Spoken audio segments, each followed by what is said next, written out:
change de ton même quand je parle de cinéma. J'ai la voix qui devient différente que quand je parle de littérature ou de politique. Et c'est vraiment autre chose. Et puis mon regard tout de suite part ailleurs, quoi. J'ai un rapport très particulier au cinéma. Parce que je crois que je suis particulièrement sensible à l'agencement des images et du son. Je crois que, je sais pas, il y a d'autres, je sais pas, c'est peut-être... je pense que je dois être taillé génétiquement pour ça. D'ailleurs, je me considère comme... En tant qu'écrivain, je me considère comme un cinéaste frustré. Je me considère comme un cinéaste frustré. Je pense que moi, personnellement, mon moyen le plus naturel d'expression, donc c'est-à-dire celui qui comprend, c'est un truc très africain, le cinéma, hein, en fait. Parce que l'Afrique, enfin l'Afrique, et pas que l'Afrique d'ailleurs, mais l'Europe d'avant, l'idée du spectacle vivant, c'est qu'il y a quelque chose de très très cinématographique dedans. Enfin, en tout cas pour moi, le son, donc le son en tant que bruit qui dit des choses, la parole, donc en tant que parole, et la manière dont elle est dite, l'oralité, l'image, le décor, la lumière, et tout ça, pour moi, ce sont des moyens d'expression naturels, parce que j'entends tout ça. Et que pour moi, l'œuvre suprême, c'est de réussir à réunir tout ça en un seul truc. Et je crois que c'est le cinéma seul qui peut faire ça. Parce que dans le spectacle vivant, il peut manquer des choses. Ou bien dans le roman, il manque des choses. Dans la radio, il manque des choses. Et que pour moi, vraiment, le cinéma, c'est pour ça que je dis toujours que pour moi, le cinéma, c'est pas le 7e, c'est le tout premier, quoi.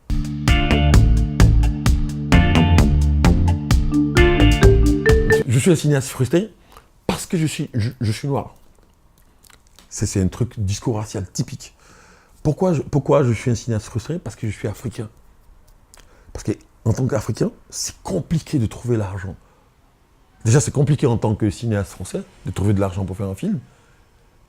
Quand tu te sens un cinéaste naturel africain, c'est encore plus compliqué. Parce que toi, ton cinéma, il est financé par la France.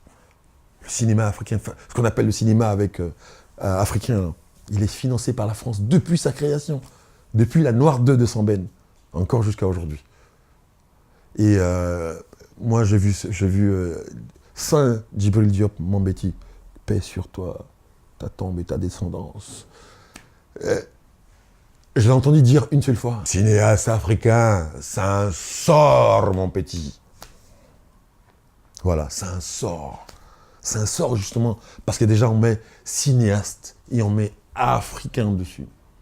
Et donc, tu n'as pas le droit de ne pas écrire de ne pas écrire des films africains.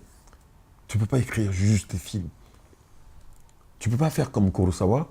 Tu ne peux pas faire Dersu Uzala quand tu es africain, qui est un film tourné en Russie. Voilà.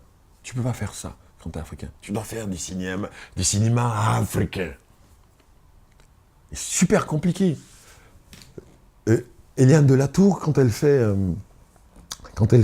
Bronx Barbès, elle a beaucoup d'avantages. D'accord? Lié à sa position. Ça ne dépend pas d'elle, hein, à sa position de française déjà. Donc, capacité de trouver de l'argent au CNC, blablabla, tout ça. Et donc, même si au fond, elle essaie d'avoir un regard africain ou d'Afrique, peu importe, mais on s'en fout, en fait. Elle a son regard des cinéastes, elle fait son Bronx Barbès. Elle a beaucoup plus de chances que n'importe quel cinéaste africain là-bas. Le réalisateur, une fois qu'il y a du fric, il devient PDG. Il devient PDG, il ne fait plus le même boulot qu'avant. C'est pour ça que le cinéma français traîne de la patte. Tu peux définir PDG patron d'une grande entreprise. En France, le réalisateur devient patron d'une grande entreprise.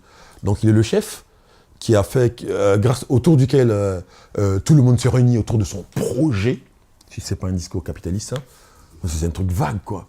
On se réunit autour de son projet cinématographique. C'est pas autour de son film, hein, de son scénario, machin. C'est autour de son projet. Et souvent, le réalisateur, il est scénariste aussi. Parce que sinon, c'est pas comme aux États-Unis, tu vois. Donc il devient PDG, quoi. Il y a du fric, donc il y a un directeur de production, un directeur de casting et tout ça.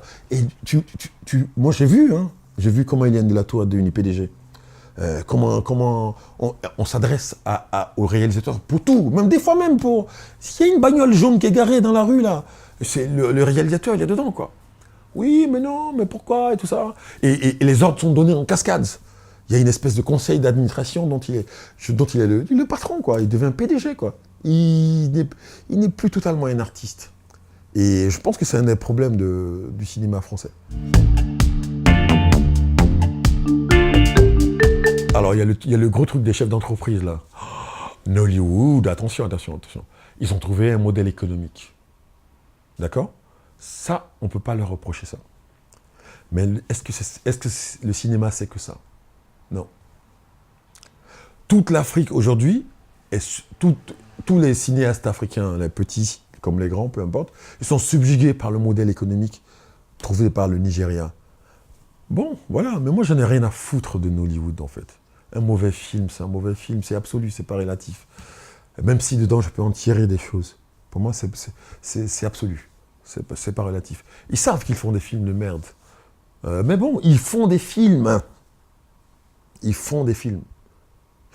Ça, c'est super important. Donc, si tu as la prétention de faire des bons films, vas-y, trouve-toi ton modèle économique. Mais bon, d'accord. Mais moi, je pense que le modèle économique d'aujourd'hui, là, est beaucoup moins exigeant qu'avant. Donc, à partir de ça, on peut prendre plus de risques pour faire des films qui proposent plus de risques artistiques, justement. Donc, ça ne va pas te ruiner. Moi, je me souviens de Désiré Carré, qui a fait un film qui s'appelle Visage de femme, qui est un film très important, un magnifique film. Justement, je le regarde déjà avant-gardiste dans la thématique sur le genre. Il a passé sa vie à faire ce film-là, Désiré Carré. Ça lui a coûté sa vie de le faire. En fric, en sentiments, tout ça. En temps, en argent. Il arrêtait de faire le film pour bosser, pour pouvoir avoir du fric pour faire le film. D'ailleurs, ça se voit et c'est assez beau. Donc sa prise des risques est maximale. Le film n'a pas eu le retentissement qu'il espérait. Donc aujourd'hui, quand je parle de Visage de femme, il y a peu de gens qui savent de quoi je parle. Mais voilà. Donc eux, ils ont pris des risques énormes pour faire des choses comme ça, au nom de l'art. Aujourd'hui, moi, je ne me ruinerai pas à réaliser un long métrage. J'appelle 2-3 potes, j'ai deux putains de caméras de cinéma qui filment en 4K. J'appelle un autre pote, j'ai putain d'enregistreurs son. Voilà. Et puis j'ai un peu de fric, je paye des acteurs. Et voilà, une salle de montage, ça va pas coûter le prix que ça coûtait. Je vais sortir avec un film d'une qualité incroyable. Je peux sortir avec ça.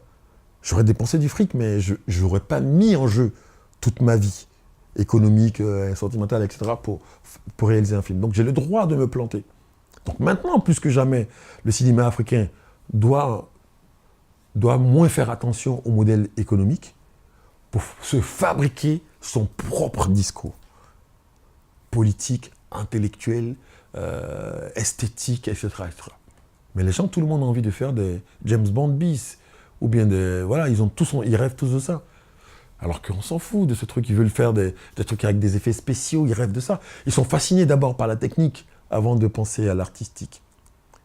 Et je crois que c'est valable, pas qu'en Afrique, et que c'est valable un peu partout. Tout le monde se sent cinéaste dès qu'il s'achète une C300 ou un G5 ou je sais plus quoi, un truc qui filme en 4K. Même des iPhones filment en 4K maintenant.